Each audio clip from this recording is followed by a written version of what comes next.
Laura Ingraham is the founder and editor-in-chief of LifeZette and our friend, Fox News contributor.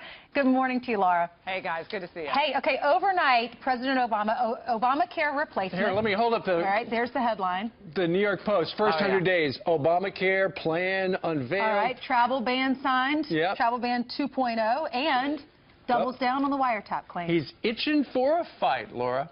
Hey, you would have been good as Carol Merrill in the old Let's Make a Deal with that pointing, Doocy. That was very good. I like that. Well, there's a lot of action going on, and I think that's what he promised. I think the more the White House focuses on their action items, their agenda items, ticking off one after the other, what they promised the American people, and then go on the road and sell what they're doing with Congress on these various issues in a positive, very transparent way, the better off they are. Getting sidetracked on the Democrats' obsession with Russia. I watched that Robbie Mook interview you guys did earlier. I mean, they're just... I had never seen Democrats so obsessed with Russia. I mean, when we needed them in the 80s to fight with us and rhetorically and philosophically against the old Soviet Union, they were nowhere to be found. In fact, they were siding with the Soviet Union. But the thing is, Laura, for 8 years, they've been the kindest to Russia than ever. Russia ran right over President Obama for 8 years, until this last month. Then he got tough. Right. Russia and Putin got stronger and stronger and more influential and grabbed more territory under Barack Obama than I would imagine they would be successful in doing so against a Trump presidency. So they're obsessed with Russia. We get that. There'll be an investigation. It'll find nothing. But meanwhile, this Obamacare replacement, guys, is a bit of a controversy on Capitol Hill, and I'll tell you why. Well, let's get to that in a minute. But because you did mention Robbie Mook, and of course it all got started when President Trump said, you know, I think President Obama wiretapped me in Trump Tower, and then people came out and said there was no wiretapping. Well, when we had Robbie Mook on, he actually admitted, and he's the Democrat who was in charge of her campaign, that they are and did wiretap the Russians and invariably the Trump people as well. Listen to this. I think it's important to step back, first of all, and remember the facts here. The facts are that Trump aides were caught talking to Russian agents, and those conversations were captured because the intelligence community regularly taps the phone lines of those Russian agents. So I think it's important to start there. there. You say there was a wiretap? You say there was a wiretap? That there was a wiretap of Russian agents, and that those Russian agents were communicating with Trump staff. That's why they were picked up. That's How do you know that? Intelligence community. That's what the intelligence community has told us. That's what's been reported very widely. Those are the facts. That's what the intelligence community has told us. That's the problem. There are some gigantic leakers in this administration who are giving away big secrets where those people could actually go to prison if they're ever found. Yeah, Eddie Haskell got himself into a little trouble there. He did. With the comment.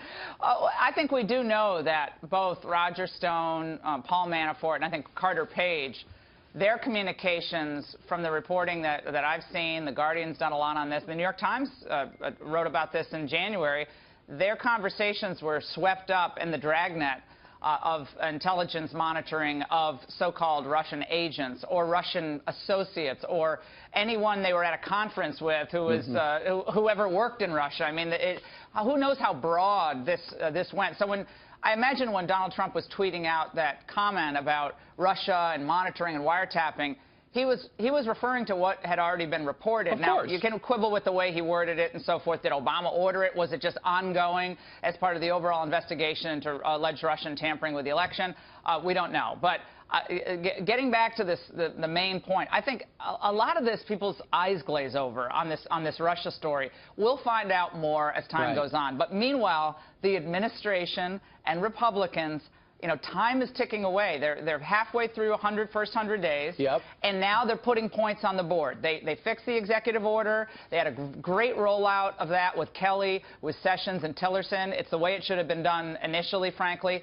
Their messaging and communications now has to follow, and that means everybody in the White House and the Republicans on Capitol Hill, they have to understand that, you know, they're on the same team here. They're going to disagree on some policies. But you got the media, you got academia, you got the entertainment industry, you have a lot of the judges, you have the Obamas, probably the Bushes, none of them are going to help them push their agenda forward. Only the Republicans are going to be able to do this, and they have to stay focused. You know, it's interesting. He's having Richard Trumka, the head of the union.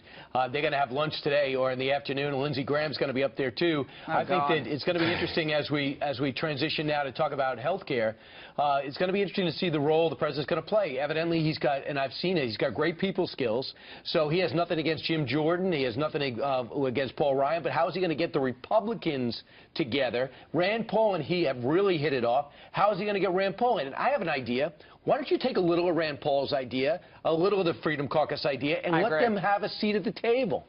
I think you're making a great point. And Brian, what many people are not pointing out today yet is that the Trumpism of the health care reform, the Trumpiest parts of it, were transparency in pricing, competition across state lines, and even on the edges, repealing the McCarran-Ferguson Act, which gave insurance companies antitrust insulation protection.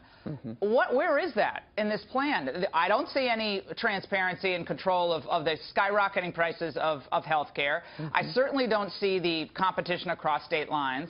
And the drug companies, there's nowhere to be, no provisions about that as far as I can see. Trump went across the country and was supported by both Democrats and Republicans in a lot of what he was saying there, but none of that, again, as far as I'm reading today, none of that is in the bill so far. Great point. If I'm Trump, I'm saying, look, I went to the people on this, guys. This has to be in. But as long as they're worried about keeping the entitlement in place, using the tax credits with the 26-year-olds, I guess 26 now, you're still immature and a juvenile, so you have to be on your parents' plan. As long as they're clinging on to these old provisions, right, it's going to be hard to square all this. Well, there are some differences. It eliminates the taxes placed on businesses and the penalties on those who don't want to enroll. You're no longer going to be penalized.